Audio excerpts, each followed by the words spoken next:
To our channel. So today in this video we are going to discuss about how you can change your currency on your eBay website. So without wasting much of our time, let's get straight into the video.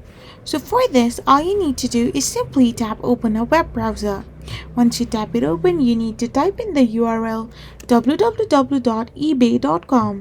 Once you do this, you will end up in the official website of eBay. Here you need to get signed in into your account, and to change your currency, you cannot find a direct method to do so.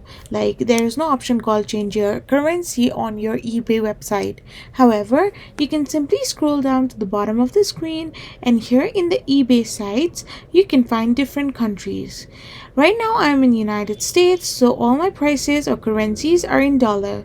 So here if I change my country to United Kingdom, then all the currency will now be pound sterling or euros. So by following this way, you can simply change your currency on your eBay.